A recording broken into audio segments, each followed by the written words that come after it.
विधायक शंकर घोष ने रामकृष्ण मिशन आश्रम का किया दौरा। कहा, राज्य में सरकार बदलने के बाद आश्रम मामले में पुलिस की भूमिका की होगी जांच। सिलीगुड़ी के विधायक शंकर घोष आज रामकृष्ण मिशन आश्रम पहुंचे थे। उन्होंने इस दौरान साधु सन्यासियों से बातचीत की, साथ ही रामकृष्ण मिशन आश्रम हमला मामले में मुख्य आरोपी प्रदीप रॉय की गिरफ्तारी पर खुशी जताई। लेकिन साथ ही उन्होंने कहा कि इस मामले में जिस प्रकार से रामकृष्ण मिशन आश्रम पर कब्जा करने की कोशिश की गई और साधु सन्यासियों पर हमला किया गया, इसके बाद पुलिस की जो भूमिका सामने आई है उसकी जांच जरूरी है। साधु सन्यासियों पर गैर जमानती धाराओं के तहत मामला दर्ज किया गया है, इसको कतई स्वीकार नहीं किया जा सकता है।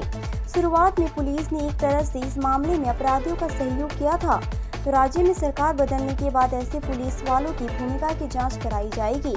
उन्होंने कहा कि पश्चिम बंगाल में मुख्यमंत्री ममता बनर्जी के द्वारा सनातन धर्म को लेकर दिए गए विरोधी बयान के बाद से एक गिरोह धार्मिक संस्थाओं पर कब्जा करने के लिए तत्पर हुआ है। उन्होंने प्रदीप राय की गिरफ्तारी की भी पूरी मामले में आंखों में धूल झोंकने वाला कार्रवाई बताया। उन्होंने कहा कि इस पूरे मामले में जिस प्रकार से राज्य सरकार की भूमिका सामने आई है उसे राज्य कानून व्यवस्था पर बड़ा सवाल करता है। आम लोगों को सोचना चाहिए कि राज्य में कानून व्यवस्था किस गलत हाथों में है। इस मामले में उन्होंने गौतम देव द्वारा दिए गए म्यूटेशन कॉपी को लेकर भी कहा कि पहले से आवेदन किया गया था, तो ये म्यूटेशन के कागजात पहले क्यों नहीं दिया गया।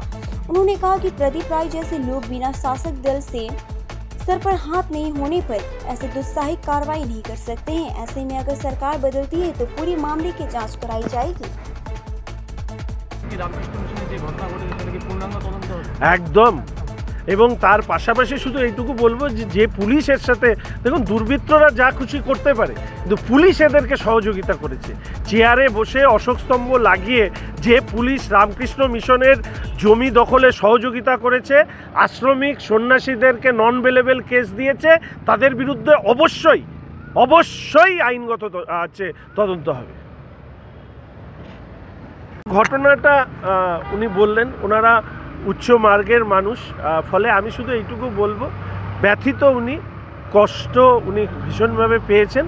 তবে এই ঘটনার মধ্যে কোনো অবস্থাতেই রাজনীতির সব থাকুক এটা উনি চান না, কিন্তু আমরা তো জনপ্রতিনিধি হিসাবে এটা আমাদের দায়িত্ব, জয় শ্রীরাম, এটা আমাদের দায়িত্ব বিশেষ করে এই ধর্মীয় স্থানগুলোকে তাদের সুরক্ষা দেওয়ার আমরা অবশ্যই চেষ্টা করব।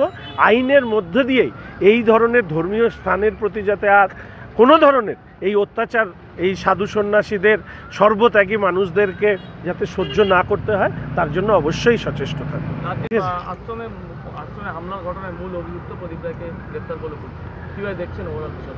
খুশি, কিন্তু এই গ্রেপ্তার তো চোখে ধুলো দেওয়ার জন্য এই গ্রেপ্তার। প্রথমত প্রদীপ রায়ের মতন সামান্য ব্যক্তি এত বড় ল্যান্ড গ্র্যাব করবার পরিকল্পনা করতে পারে না যদি না এর পেছনে কোনো প্রভাবশালী শাসক দলের ব্যক্তি না থাকে। তৃণমূল কংগ্রেসের প্রভাবশালী ব্যক্তির ছাড়া এই ধরনের ঘটনা ঘটা সম্ভব নয়। রাজ্যের মুখ্যমন্ত্রী তিনি যখন থেকে সনাতন বিরোধী বক্তব্য রাখতে শুরু করেছেন এবং তার বক্তব্যের মধ্যে দিয়ে যে ক্রোধ ফুটে উঠছে, সেই ক্রোধের কারণেই ভারতীয় সনাতন সংস্কৃতির যা পীঠস্থান, ধর্মীয় উপাসনালয়, ধর্মীয় স্থান, সেগুলোকে দখল করবার প্রবণতা জন্মেছে এই দুষ্কৃতীদের মধ্যে। দুষ্কৃতী, তৃণমূল কংগ্রেস এবং পুলিশ এই চক্র তৈরি হয়েছে যে এই ধরনের ধর্মীয় স্থানগুলোকে দখল কিভাবে করা যায়। এর সাথে আরও একটি আশ্চর্যজনক ঘটনা আপনারা দেখেছেন, যে আপনারাও একটু মিলিয়ে দেখবেন যে এর মধ্যে মাননীয় মেয়র সাহেব মিউটেশনের কপি, হোল্ডিং মিউটেশনের কপি তিনি দিয়েছেন এবং হোল্ডিং মিউটেশনের আবেদন করার পরই এই ঘটনাটি ঘটেছে। তাহলে কর্পোরেশনে হোল্ডিং মিউটেশনের আবেদন হলো এবং তারপরেই এই জমি দখল করবার জন্য আরও বেশি উদ্গ্রীব হয়ে উঠল। এর পেছনে অন্য কোনো ষড়যন্ত্র আছে কি না, বা কর্পোরেশনের ভেতর থেকেও এই ধরনের কোনো ঘটনা, এই জমি গ্র্যাব এখনই করতে হবে, এই জিনিসটা কিন্তু আমার ব্যক্তিগতভাবে মনে হয়েছে।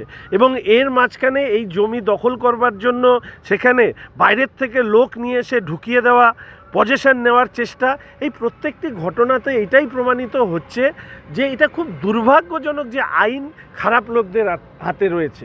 এর বিরুদ্ধে মনে হয় সমস্ত স্তরের মানুষের এগিয়ে আসা উচিত। এবং আমি এইটুকু বলবো, যে পুলিশ অফিসাররা এই দুর্বৃত্তদেরকে সহযোগিতা করেছেন, সরকারকে তো পাল্টাবেই, মনে রাখবেন সেই সময় অন্তত এই যে বিষয়, এই বিষয়ে যা যা ভুলভ্রান্তি বা ইন্টেনশনালি আপনারা দুষ্কৃতীদের সাহায্য করে থাকলে, দুর্বৃত্তদের সাহায্য করে থাকলে নিশ্চিতভাবে আইনগত যা পদ্ধতি সেই পদ্ধতিতে ব্যবস্থা নেওয়া হবে।